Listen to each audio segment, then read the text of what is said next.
Dr. Adams again. I want to do a brief video on diabetes and the importance of monitoring hemoglobin A1C. It's a question we always ask our diabetic patients when they come in for an ophthalmology exam. So the hemoglobin A1C number, in the simplest terms, is looking at the sugar coating on the red blood cells, kind of like the sugar coating on an M&M.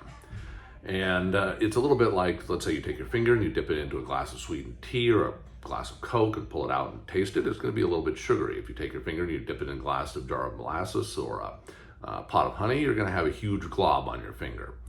And I like that analogy because ultimately with high A1C numbers or high blood sugar numbers, it's like having thicker blood sugars. And just like, let's say you take a straw and you dip it into a glass of tea or a can of Coke, you can suck it right through.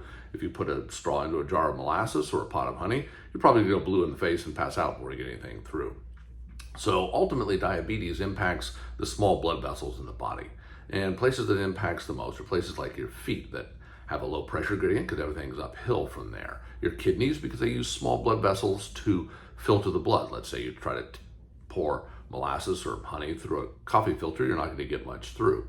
And your eyes, because they're very metabolically active and they're trying to pull as much energy out of the blood per unit time as they can.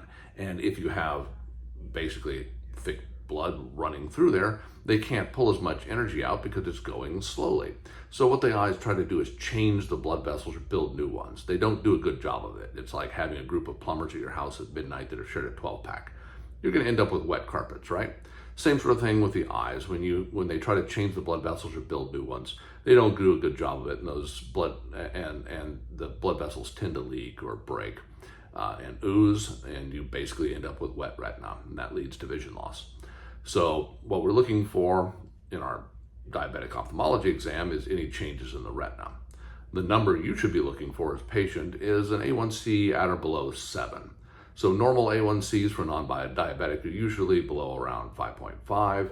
Pre-diabetes gets into that sort of low 6 range, like 6 to 6.4. Diabetics are usually above 6.4.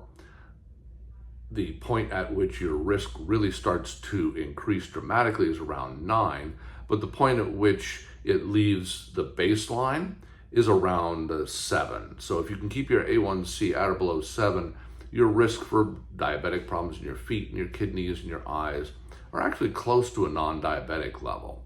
Whereas above 7, they start to go up gradually, and then it's a logarithmic curve, so it hits a point around 9 where it just skyrockets and goes way up. So that's the simple explanation of a very simplified explanation of the importance of monitoring your A1C for your blood sugars. Have a good day. Bye.